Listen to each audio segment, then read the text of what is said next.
오늘 본문은 하나님의 언약이 성취되는 위대한 선포로 시작합니다. 아브라함이 그토록 기다리고 또 기다리던 하나님의 언약이 이날 여호와께서 말씀하신 대로 이루어졌습니다. 하나님은 당신이 말씀하신 대로 사라를 돌보셨고, 비록 사라는 훌륭하기는커녕 언약 백성이 되기에는 턱없이 모자란 이기적인 모습을 그동안 많이 보였지만, 하나님은 당신이 말씀하셨으니 여하튼 말씀대로 사라에게 행하셨고, 그녀가 임신하여 아들을 낳게 하셨습니다. 또한 친히 말씀하신 대로 이삭이라는 이름이 그에게 붙여진 것입니다. 하나님은 언약의 하나님이요 말씀의 하나님이며, 반드시 자신이 말씀하신 것을, 약속하신 것을 이루시는, 성취하시는 하나님이신 것이지요. 이처럼 하나님 언약이 말씀대로 성취된 그 이후의 풍경은 어떠했습니까? 그 이후에 아브라함의 집에서 일어난 일들은 어떤 일들이 있었습니까? 첫째로, 오늘 이러한 언약이 성취된 다음에 이삭이 태어난 지 8일 만에 아브라함은 그에게 할례를 행하면서 이 아이는 이제 언약의 백성이 되었다 하는 그 언약의 증표로 삼았습니다. 그리고 사라는 자기에게 일어난 일로 인해서 동네방네 다니면서 떠들면서 자랑을 했다. 성경이 이제 그렇게 말하죠.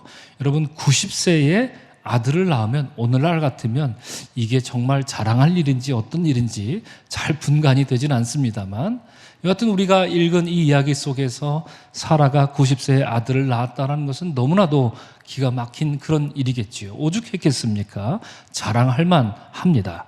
그런데 7절 말씀을 가만히 들여다보면 그가 자랑하는 말이 뭔가 석연치 않은 부분이 있습니다. 사라가 이렇게 말하지요.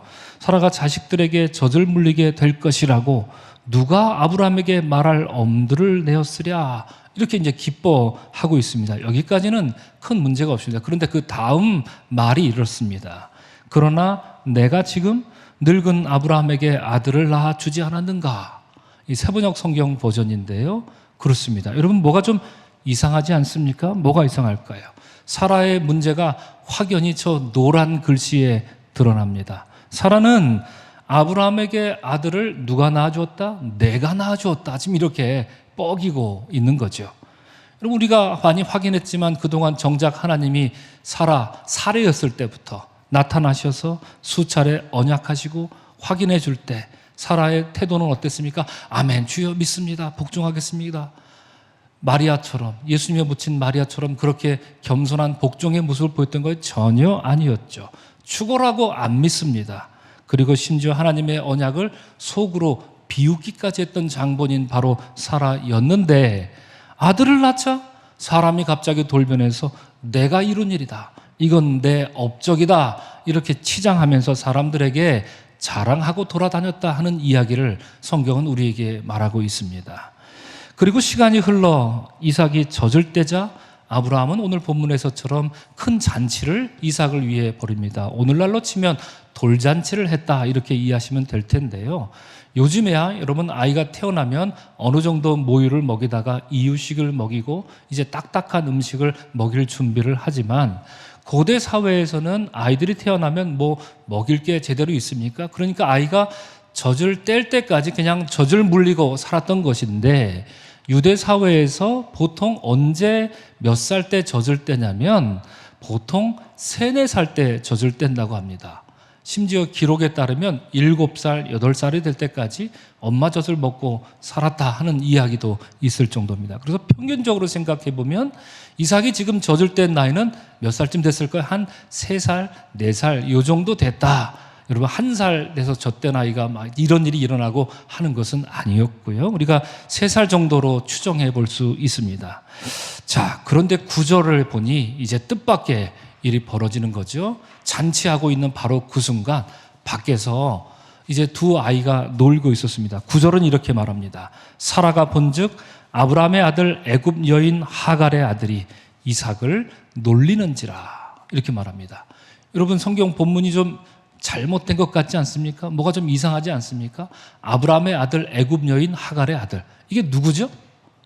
이 아이가 누구죠? 이스마엘입니다. 그러면 이렇게 말하면 되죠. 사라가 본즉 이스마엘이 이삭을 놀리는지라. 심플하고 좋지 않습니까? 그런데 성경은 아브라함의 아들, 애굽 여인 하갈의 아들, 무슨 랩하는 것도 아니고요. 이렇게 말하고 있습니다. 이렇게 사라가 이스마엘을 아브라함의 아들, 애굽 여인 하갈의 아들 이렇게 바라보는 것은 뭔가 사라의 마음이 뱀에 꼬여 있다. 이것을 우리에게 보여주는 말 아니겠습니까? 그냥 이스마엘이라고 하면 될 것을 왜 그는 이렇게 말했을까? 사라가 이스마엘을 그렇게 부른 것은 이스마엘을 바라보는 평상시 사라의 그 복잡하고도 불편한 마음을 나타낸 거죠. 사라는 이스마엘이 이 세상에 태어난 것을 원치 않았습니다. 그래서 그의 어머니 하갈을 한번 학대했던 적이 있지 않습니까? 그래서 임신한 배를 부여잡고 하갈은 이 집으로부터 도망 탈출했던 적이 있었을 정도였습니다. 그리고 사라는 그 아이가 건강하게 자라는 건 더욱 싫어했을 것입니다. 그러니 이름 대신에 이와 같은 복잡한 표현으로 이스마엘을 에둘러 나타낼 뿐입니다. 사실 오늘 본문 창세기 21장, 눈치 빠르신 분들은 이미 눈치를 채셨는지 모르지만 창세기 21장은 이스마엘 중심으로 하갈과 이스마엘 이야기가 이렇게 많이 나오고 있는데 아이러니하게도 단 한 번도 이스마엘이라는 이름이 창세기 21장에 나오지 않습니다. 오늘 본문에 보면 이스마엘은 마치 이름도 없는, 근거 없는, 마치 어떤 무명인처럼 취급하고 있다라고 하는 것을 우리가 이해할 수 있을 것입니다. 자, 그러면 여러분, 이스마엘은 이삭을 어떻게 놀린 것일까요? 제가 말씀을 잘못 드렸습니다. 아브라함의 아들, 애굽 여인의 하갈의 아들 이자는 이삭을 어떻게 놀렸을까요? 어떻게 놀렸기에 사라가 저렇게 난리를 치고 있는 것일까요? 먼저 생각할 것은 여기서 놀리다라고 하는 말인데요. 히브리 말로 짜크라고 합니다. 이 뜻은 웃다, 조롱하다, 놀다, 장난치다 이런 뜻입니다. 그런데 이 단어가 어떻게 문장에서 사용되느냐에 따라서 조금 뉘앙스도 달라지고 뜻도 달라지는데요. 여러분, 우리는 이 단어를 지금까지 많이 만나왔고 제가 여러분들에게 말씀을 드리기도 했습니다. 방금 전에도 여러분에게 이 단어, 물론 한국말이었지만 이 단어를 여러분에게 말씀드리기도 했습니다. 그 중에 몇 가지만 살펴보면 첫째로 여러분, 하나님이 아브라함에게 내가 너희에게 자손을 주겠다, 그렇죠? 말씀하셨을 때 아브라함은 그 말씀에 아멘 주여 믿습니다 이렇게 했던가요? 아브라함 어떻게 했죠? 그가 엎드려 뭐 했다? 웃었다. 사라는 어떻게 했습니까? 그가 속으로 뭐 했다? 웃었다. 그게 바로 짜크 이 말입니다. 웃었습니다. 하나님을 향해 비웃었다라고 하는 그 표현이 바로 오늘 본문에 나오는 이스마엘이 이삭을 놀렸다라는 그 표현입니다.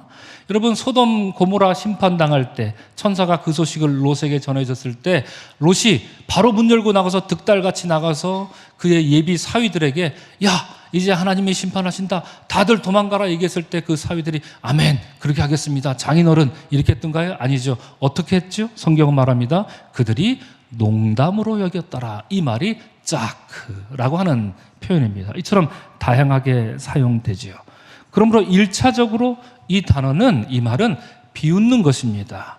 아마도 이스마엘은 자기보다 13살 어린 한 3살 박이 4살 박이 얼마나 귀여웠겠습니까? 그러니까 그 아이 데리고 놀면서 좀 놀리기도 하고 뭐 이러면서 놀지 않았을까 싶습니다. 저도 막내로 자라서 잘 압니다. 저희 형들이 저를 얼마나 괴롭히면서 저를 데리고 놀았는지. 언제까지 괴롭혔냐면 제가 울 때까지. 그래서 억울하고 분한 마음에 엄마한테 달려가서 고자질했던 적이 한두 번이 아닌데요.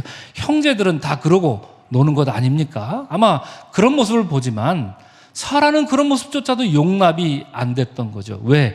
이스마엘은 그냥 지워버리고 싶은 존재였기 때문입니다. 자, 그런데 여러분, 이 단어 짜크는 이렇게 단순한 표현만이 의미 아닙니다. 또 다른 의미가 있습니다. 누가 누구에게 짜크를 했다는 말은 때로는 이것이 어떤 성적인 행동을 묘사하기도 합니다. 대표적으로 예를 들어보면 우리가 곧 보겠지만 창세기 26장을 보면 이삭이 오늘 본문에 나오는 이 이삭이 자라서 부인을 얻죠. 누굽니까? 리브가를 얻습니다. 그리고 그랄 지역에 갔다가 또다시 아비멜렉을 만나는데 역시 누이라고 또 소개하는 그 장면이 있지 않습니까? 그런데 누이라고 얘기는 했는데 이삭이 리브가를 껴안는 것을 아비멜렉이 본 겁니다. 근데 이게 여러분 우리가 서로 아무나 서로 할 수 있는 이렇게 단순한 이렇게 그 허그가 아니었던 거죠. 저거 봐라. 누이가 아닌데 아비멜렉이 이렇게 깨달았을 정도로 남녀 간의 애정이 묻어있는 그런 허그를 했던 거죠. 바로 그 단어가 껴안다라고 하는 말이 짝크라고 하는 말이었습니다. 하나 더 찾아보면 여러분 창세기 39장에 애굽의 친위대장 보디발의 아내가 요셉을 유혹하지만 안 통했죠. 그러자 앙심을 품은 그 여인은 즉시 사람들을 불러다가 거짓으로 이제 요셉을 이제 무고하고 있습니다. 그때 히브리 사람이 우리를 희롱하는도다 이렇게 말합니다. 바로 이 단어도 짝크라고 하는 단어입니다. 그래서 이제 유대교 입장에서 유대인 편을 드는 그런 학자들은 이스마엘이 이삭을 성적으로 희롱했을 수 있다 이렇게 말하기도 합니다. 하지만 여러분 우리는 그날 이스마엘과 이삭 사이에 무슨 일이 일어났는지 전혀 알지 못합니다. 이 짝크라는 말이 뭘 의미하는지 이렇게 저렇게 생각은 해볼 수 있어도 우리가 알지 못합니다. 다만 여러분 사라의 눈에는 이스마엘의 모든 것이 못마땅해 보였다. 이것만큼은 분명하죠. 그래서 이스마엘이 이삭을 정상적으로 재밌게 데리고 놀았어도 사라가 보기에는 저 자식 봐라. 내 귀한 자식 지금 희롱하고 있네. 이렇게 봤을 것이고요. 그러다가 여러분 이스마엘이 이삭을 살짝 껴안기라도 했으면 사라는 어떤 생각했겠습니까? 저 자식 봐라. 지금 이삭을 향해 성적으로 희롱하고 있네. 이렇게 보였을 것이고 이렇게 생각했을 수도 있습니다. 사실은 무엇인지 우리는 알지 못합니다. 자, 오늘 본문을 보면 사라는 이런 것을 빌미 삼아서 이제 다른 목적을 실행하고자 합니다. 그 내용을 보면 그녀의 말 안에 담겨져 있는데요. 곧 본문 10절 말씀에 이렇게 말하죠. 그가 아브라함에게 이르되 이 여종과 그 아들을 내쫓으라. 이 종의 아들은 내 아들 이삭과 함께 기업을 얻지 못하리라 이렇게 말합니다. 여러분 이렇게 말할 때도 사라는 하갈과 이스마엘이라는 이 좋은 이름을 놔두고 뭐라고 표현합니까? 이 여종과 그 아들 이스마엘의 신부는 종이다, 종에 불과하다 이렇게 사라는 악의적으로 말하고 있는 것이지요. 그래서 그녀의 목적은 무엇입니까? 저 종놈의 아들이 종놈이 아니군요. 다른 무엇이겠죠? 그 종의 아들이 내 아들 이삭과 함께 기업을 얻지 못하게 해야 되겠다. 내가 가만두나 봐라. 이렇게 속으로 마음을 먹고 있었던 것입니다. 즉 상속자가 되지 못하게 하겠다라는 것입니다. 자, 그러면 여러분 이렇게 사라가 이런 마음을 품고 있는데 만약에 사라가 이런 행위를 하지 않고 자연스럽게 아브라함이 죽고 그러면 상속은 당시 법에 따르면 어떻게 진행이 될까요? 그래서 제가 아브라함 시대에 통용되던 그 함무라비 법전을 한번 찾아봤습니다. 여러분 그 법전에 따르면 유산 상속에 있어서는 어머니가 누구냐 이거 중요하지 않습니다. 유산 얘기를 하니까 지금 여러분들 눈이 초롱초롱해진 것 같습니다. 어머니가 누구냐 중요하지 않습니다. 사라냐 하갈이냐 이게 중요하지 않습니다. 그리고 중요한 것은 사라든 하갈이든 아들을 낳았느냐 못 낳았느냐 이게 중요합니다. 당시 통용되던 함무라비 법에 따르면 아들을 낳은 여자가 승자가 되는 겁니다. 자, 그런데 본문에서는 우리가 알다시피 하갈도 아들을 낳았고 사라도 아들을 낳았습니다. 자, 그러면 이런 경우는 누가 상속자가 될까요? 상속받을 수 있는 그 기준과 근거는 딱 한 가지입니다. 함무라비 법전은 그것에 대해서 이렇게 명시합니다. 아버지가 살아있을 때 여종이 낳은 자식을 내 아들아 이렇게 부르고 그를 자기 아들로 아버지가 그렇게 여겼다면 그가 죽은 뒤에 재산은 본처가 낳은 아들과 이렇게 나눠 가져라 이렇게 되는 겁니다. 그런데 종이 낳은 아들한테 아버지인 아브라함이 내 아들아 이렇게 말하지 않고 아들로 대하지 않았더라면 그 종이 낳은 아들이 몇 살이든 나이가 많고 적건 간에 상관없이 그 아이에게는 재산이 돌아가지 못한다. 이것이 당시 통용되던 함무라비 법전의 이야기입니다. 당시 고대 근동 사회의 통념과도 같았던 이 함무라비 법전을 보면 사라가 그래서 그랬구나. 사라가 왜 그렇게 이스마엘의 이름을 안 부르고 그를 특정해서 말하기를 이스마엘은 여종의 아들 이렇게 불렀는지 이해가 될 법합니다. 사라는 아브라함이 이스마엘을 아들로 인정하는 것을 방해하려고 했던 것이죠. 그래서 그 유산이 이삭에게만 가려고 했던 것이 이제 이 사라의 목적이었던 것입니다.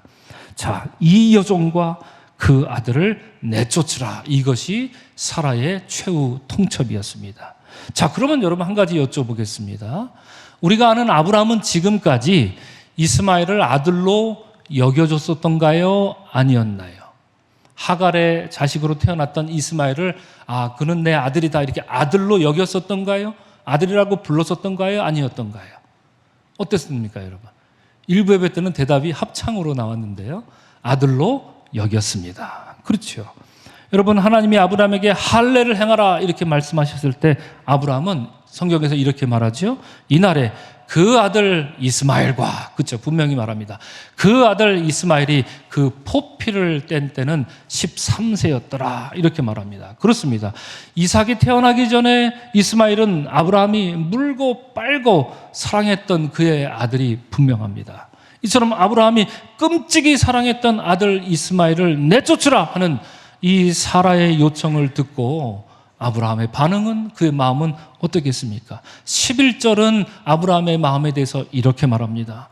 아브라함이 그의 아들로 말미암아, 그렇죠, 여기서도 다시 한번 재확인합니다. 그의 종의 아들이 아니라 아브라함이 그의 자기 아들로 말미암아 그 일이 매우 근심되었다. 세번역 성경은 밑에 써놨지만 그러나 아브라함은 그 아들도 자기 아들이므로 이 일로 마음이 몹시 괴로웠다 이렇게 말합니다. 이스마엘은 아브라함이 너무나도 사랑하고 소중하게 여겼던 아브라함의 아들이 분명합니다. 아들을 사랑했던 것만큼 아브라함은 아내 사라의 이 강한 압박으로 인해서 마음에 강한 근심이 몰려왔다. 성경은 오늘 우리에게 그것을 말해주고 있습니다. 자, 아브라함이 이런 문제로 인해서 머리가 복잡하고 고민하고 근심하고 있을 때 하나님은 그에게 나타나셔서 이 문제의 해법을 제시합니다. 하나님 이렇게 말씀하시죠. 내 아이나 내 여종으로 말미암아 근심하지 말라. 여러분, 이 말씀을 듣고 보니 하나님은 그 아브라함은 이스마엘만으로 걱정했던 것이 아니라 누구 때문에도 걱정이 됐던 거죠? 하갈로 인해서도 걱정이 됐던 겁니다. 고대 사회에서는 자식을 낳은 여인을 함부로 내쫓아서는 안 된다라는 엄격한 법규가 있기도 했지만 이스마엘을 임신한 뒤로 이 사라의 눈총을 받은 하갈을 아마도 아브라함은 연민의 마음으로 바라봤기 때문에 이 일로 인해서 하갈과 이스마엘이 쫓겨난다면 그 가련한 인생을 어이할꼬 아마도 이렇게 근심하고 있었을 것입니다. 그리고 하나님은 이어서 말씀하시지요. 사라가 내게 이런 말을 다 들어라. 이삭에게서 나는 자라야 내 씨라 부를 것임이라. 언약 백성의 씨를 구분하신 것입니다. 그러나 여종의 아들도 내 씨니 내가 그로 한 민족을 이루게 하리라. 이렇게 이스마엘을 향한 언약을 예전에 이어서 다시 한번 들려주십니다. 사라는 하갈과 이스마엘을 품을 만한 그릇이 안 된다라는 것을 하나님이 알고 계셨던 것일까요? 여러분, 하나님은 하갈과 이스마엘이 그 집에 더 남아있다가는 무슨 일을 당할지 모르겠다 이렇게 판단하셨기 때문일까요? 아브라함에게 나타나신 하나님은 이 상황을 그냥 순식간에 정리하시는데 이스마엘은 이스마엘대로 하나님이 책임져 줄 것이니 너는 그냥 사라가 하자는 대로 해라. 하나님이 이렇게 아브라함에게 말씀하고 있습니다. 자, 이에 본문 14절은 아브라함이 하갈과 이스마엘을 내보내는 모습을 이렇게 그리고 있습니다. 우리 다 같이 한 목소리로 이 말씀을 읽겠습니다. 시작. 아브라함이 아침에 일찍 일어나 떡과 물 한 가죽 부대를 가져다가 하갈의 어깨에 메워주고 그 아이를 데리고 가게 하니 하갈이 나가서 브엘셰바 광야에서 방황하더라. 이렇게 말하고 있습니다.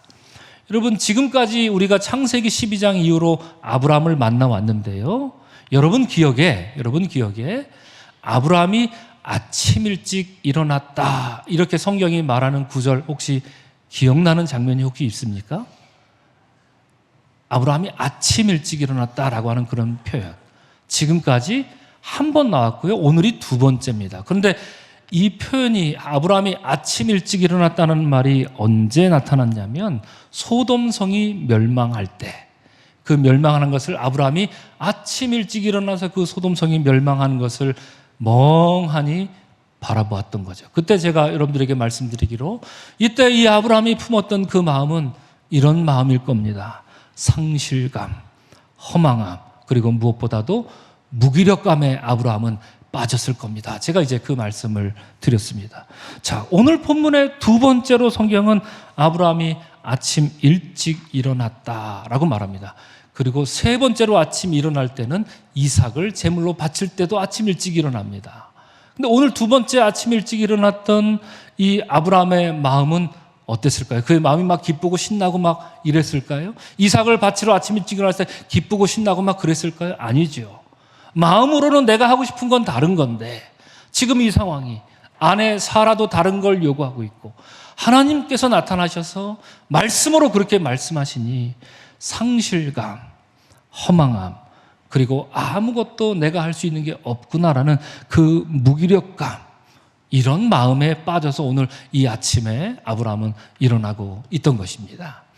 여러분, 작년 7월에 우리 의법학당 우리 함께 하신 분들은 기억하실 겁니다. 지금 요새 CBS 방송에 출연 중인 연세대학교에서 가르치시는 김학철 교수님, 작년 7월 달에 우리 교회에서 모셨죠. 그때 성스러움과 아름다움이 입맞출 때라는 주제로 우리가 강의를 들었습니다. 그때 여러분, 오늘 본문에 나오는 이 하갈에 관한 그림을 여러 편을 그때 교수님이 보여주었는데 그 중에 하나 여러분들과 오늘 이 시간에 나누고자 합니다. 여러분, 19세기 영국 화가인 프레데릭 구달이라는 화가가 오늘 쫓겨나는 하갈의 모습을 이렇게 그렸습니다. 여러분, 이 그림에 나오는 하갈의 모습 한번 보십시오. 여러분, 하갈의 모습을 눈여겨보십시오. 야, 하갈 저 모습이 좀 이상한데? 저 모습이 좀 그렇다. 여러분, 하갈의 어떤 모습에 좀 특징이 잡히는 모습이 있습니까? 하갈의 모습에서 이런 모습이 좀 이러합니다. 뭐 말할 게 혹시 있으신가요? 예, 저는 세 가지 하갈의 모습이 딱 눈에 들어왔습니다. 첫째, 그녀의 비장한 얼굴입니다. 하갈은 마음으로 뭔가 굳게 결심한 듯 보이지요. 여러분, 저 눈, 하갈이 눈을 지금 내리깔고 있는데 눈을 딱 들어서 여러분 중 누가, 우리 중 누가 눈이라도 마주치면 하갈은 속으로 이렇게 말할 것 같습니다. 눈 깔아, 이렇게 말할 것 같아요. 어딜 쳐다봐. 지금 나 쳐다보지 마. 나 지금 그럴 기분 아니야. 그죠? 예. 아주 그 눈매와 저 표정에 감히 누구도 범접할 수 없는 비장한 마음이 있습니다.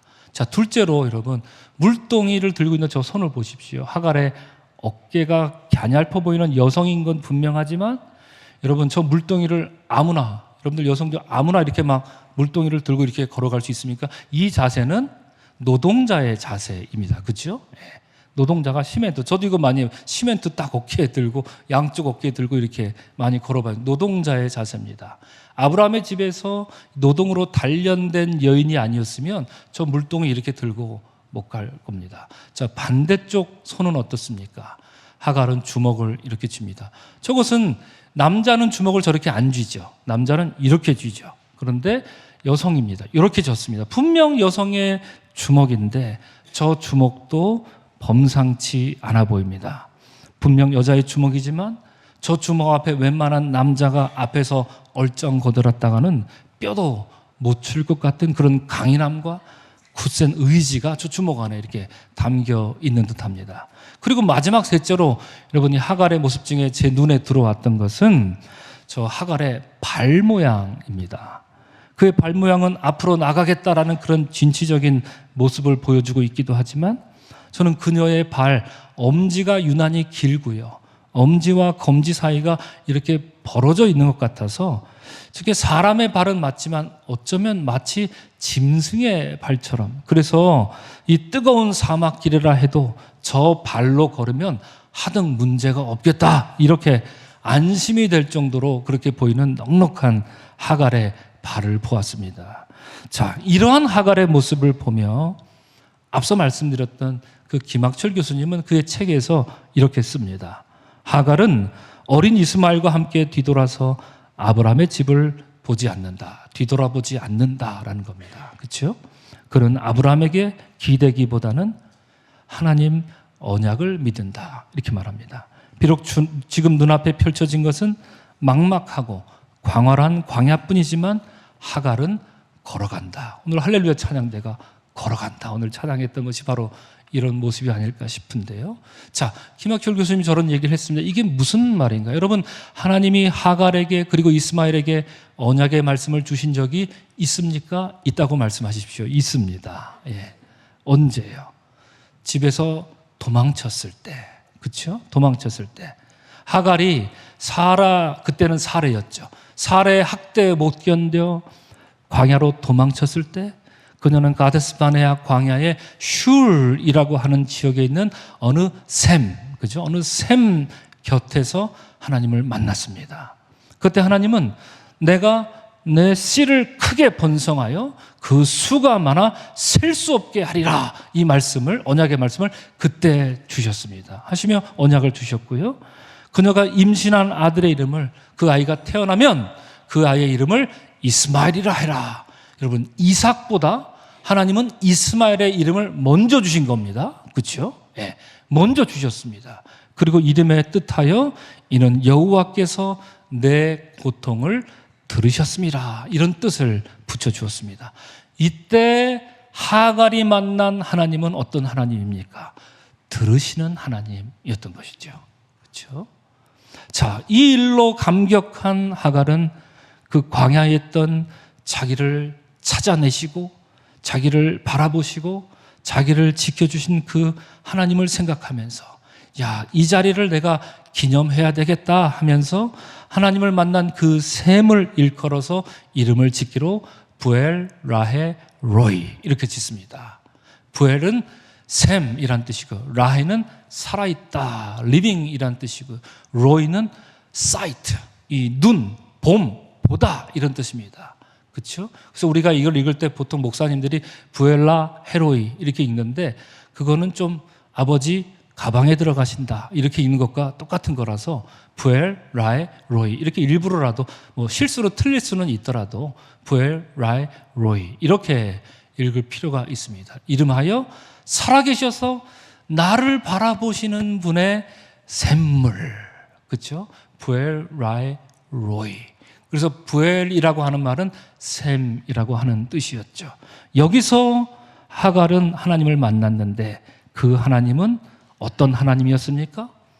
앞서서 들으시는 하나님을 만났다면 하나님은 보시는 하나님을 하갈이 만났던 것입니다. 자, 들으시는 하나님, 보시는 하나님을 경험한 하갈이었습니다. 그러니 집에서 나가라 얘기했을 때, 그래, 나는 들으시는 하나님, 나를 바라보시는 하나님이 계시다. 그 마음을 독하게 먹고 내 다시는 돌아오나 봐라 하고 이스마엘의 손을 잡고 하갈은 담대하게 광야길을 걸어간 겁니다. 그런데 마음을 그렇게 독하게 먹었는데 아플싸 어떤 일이 일어났습니까? 이름하여 부엘쉐바, 그 광야였습니다. 그러나 하갈의 현실은 정말 녹록치 못했습니다. 하갈과 이스마엘의 상황이 너무나도 비참해서 눈물 없이는 이 본문을 읽지 못할 지경입니다.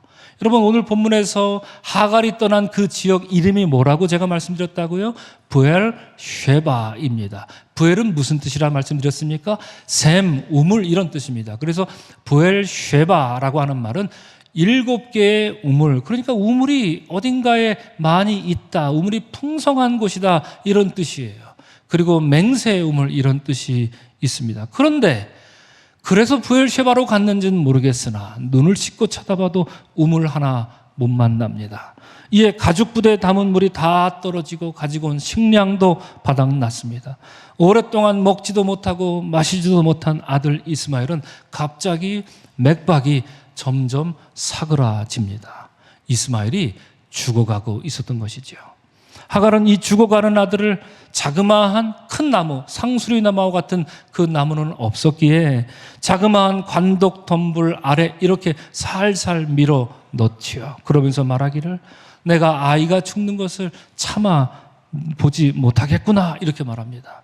아마도 여러분 지금 하갈이 자기 아들 이스마엘을 이 관목 덤불에 이렇게 밀어 넣은 것은 이스마엘을 살려야 되겠다 하는 이런 의지도 물론 있었겠지만 그렇게 죽으면 관목 덤불 안에서 편안하게 죽게 하겠다는 무기력하고 자포자기하는 그런 하갈의 마음이 거기에 담겨 있었을 것입니다. 그래서 본문은 이어서 그녀가 이렇게 말하죠. 화살 한바탕 거리 떨어져 마주 앉아 바라보며 소리내어 울었다. 여러분 화살 휙 하고 날리면 얼마나 날아갈까요? 재보지 않아서 잘은 모르겠습니다만 수백 미터 정도 날아가겠죠. 그렇죠. 그 정도로 떨어져서 자기 아들 이삭을 이렇게 바라보고 마주 앉아 있었다라고 합니다. 왜 이러고 있겠습니까? 지금 하갈이 왜 이렇게 떨어져 있을까요? 옆에 붙어 있지 않고요. 예, 조금이라도 계속 사람들한테 도와주세요. 하갈 옆에 이스마엘 옆에 붙어 있기만 할 수는 없으니까 우리도 보통 얘기가 너 꼼짝 말고 여기 있어. 엄마가 경찰 아저씨 불러올게. 이렇게 얘기하잖아요, 그죠? 그러니까 이스마엘을 거기다 놔두고 자기는 좀 바삐 움직여야 되는 거 아닙니까? 도와주세요. 계속 그러면서 뒤돌아보면서 이스마엘이 보이나 안 보이나.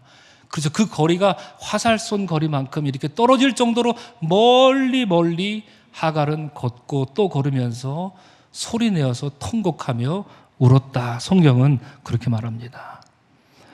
자, 누가 아들을 구해달라고 소리치는 그런 목적도 있지만 혹여라도 아들이 움직이지 않는 그런 게 감지가 되면 그 마지막 임종하는 모습이라도 내가 바라봐야 되겠지. 혹시 사나운 승냥이가 나타나서 우리 아들을 해코지 하는 건 아닐까 하는 그런 마음도 있지요. 어떤 짐승이 있을지 모르겠어요. 그러니까 늘 바라보면서 여러분 이것이 엄마의 마음이겠죠. 그렇죠. 이 하갈의 가련한 이 여인의 마음이었습니다. 애끓는 마음이 여기에 고스란히 담겨 있습니다. 여러분 작곡가 여러분 잘 아시는 슈베르트는 이러한 하갈의 마음을 하갈의 탄식이라는 작품에서 이렇게 노래합니다. 여기 이 뜨거운 모래 언덕 인적 하나 없는 이 광야에 나는 주저앉았고 저편에는 내 아이가 죽어가고 있다네. 타는 목마름으로 신음하며 죽음과 사투를 벌이는 내 아이는 울다 지친 퀭한 눈으로 나 도탄에 빠진 그의 엄마를 바라만 보네. 하갈이 말합니다. 너는 죽을 것이다. 이 불쌍한 아이야. 한 방울만이라도 한 방울의 눈물조차 말라버려 내 눈에 흐르지 않는도다. 내 너를 구원할 곳 어디랴. 이렇게 하갈이 아픈 마음에 노래하고 있습니다. 제가 우리말로 이제 옮겨 보았습니다. 이 가사 속에 아들이 죽어가는 모습을 멀리서 바라만 봐야 하는 이 무기력한 어미의 심정에 가슴이 아려집니다. 이제 정말 누가 이 가련한 여인을 구원할 수 있겠습니까? 그런데 바로 그 순간 하나님이 나타나십니다.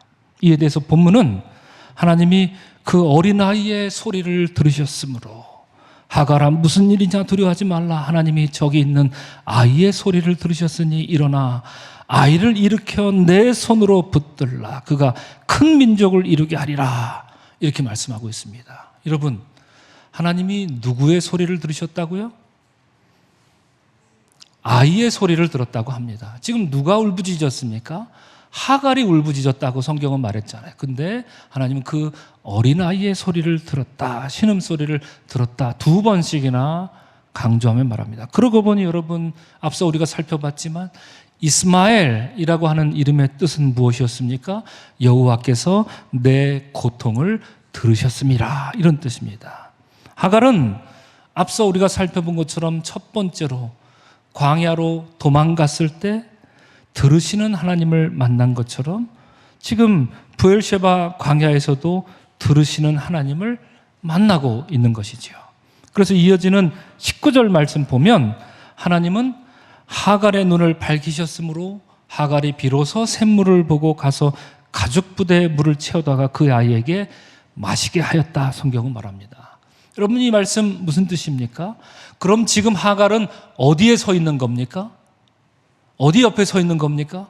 샘물 옆에 서서 울며 불며 난리 부르스를 치고 있는 거죠. 눈이 어두웠을 뿐이지 이미 그 장소는 하나님이 말씀하신 샘물의 장소였던 것이죠. 그러나 하나님은 그 하갈의 눈을 밝게 해주셨다라고 하는 것이죠. 그러므로 오늘 본문에서 하갈은 들으시는 하나님, 그리고 보시는 하나님이 나타나셔서 비로소 하갈의 눈을 보게 하시는 하나님을 만나게 된 것입니다. 여러분, 이 하나님을 여러분 한 분도 빠짐없이 삶에서 만나시는 여러분들 되시기를 주의 이름으로 간절히 축원합니다. 아멘. 사랑하는 성도 여러분, 이제 말씀을 마치고자 합니다. 오늘 우리는 본문 말씀으로 절망 앞에 부르는 하갈의 시편이라는 제목으로 은혜를 나누었습니다. 하갈은 2번 광야에 나갔습니다. 한 번은 임신한 몸으로 도망친 것이고요, 다른 한 번은 그 임신했던 아이가 태어나서 그 아이 손을 붙잡고 쫓겨난 길이었습니다. 임신한 채로 도망갔을 때 하갈은 태중의 아기가 햇볕 한번 보지 못하고 죽게 되겠구나 하는 이런 절망감에 빠졌더니 오늘 본문에서는 그렇게 태어난 아기가 타는 목마름으로 저 햇볕 때문에 고통으로 죽어가는 그런 절망을 경험하고 있는 것이죠.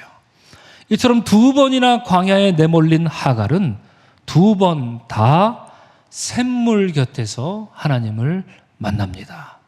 첫 번째는 부엘 라헤 로이, 즉 살아계시어 나를 보시는 분의 샘물에서 만났고요, 2번째는 부엘 쉐바, 즉 7개의 샘물 중 하나, 거기서 만났습니다. 이로써 오늘 본문에 나오는 하갈을 우리는 하갈은 샘물의 여인이구나, 이렇게 부름직합니다. 절망 속에 샘물을 주신 하나님, 그것이 하갈이 불렀던 시편의 주제가 되었을 것입니다. 하갈이 그 샘물을 찾아서 마실 수 있었던 것은 그녀 스스로 이룬 것이 아니었습니다.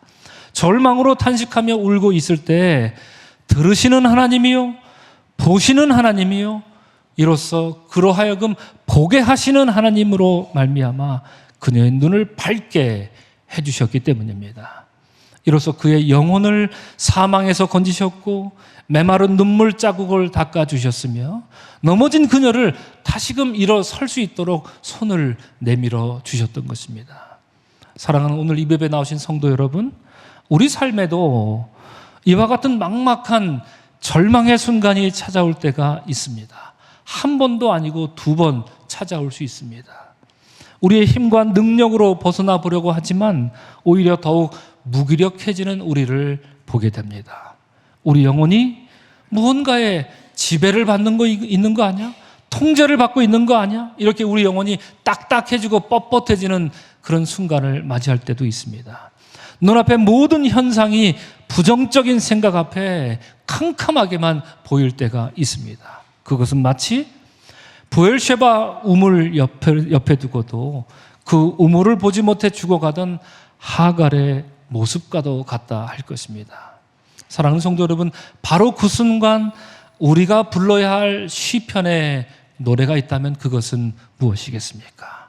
내 기도를 들으시는 하나님, 나를 보시며 나로 하여금 보게 하시는 하나님, 여러분, 그것이 우리가 불러야 할 시편의 주제인 줄로 믿습니다. 여러분, 이러한 노래를 여러분의 삶 속에서 쉼 없이 부르시기를 축복합니다.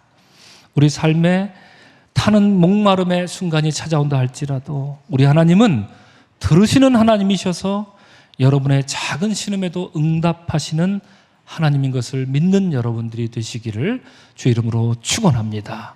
또한 부엘라의 로이의 하나님이시며 부엘 쉐바의 하나님이 여러분의 삶을 눈동자처럼 지키시고 우리의 어두운 눈을 뜨게 하실 것을 믿고 담대하게 살아가시는 믿음의 언약 백성들 되시기를 주 이름으로 축원합니다. 아멘.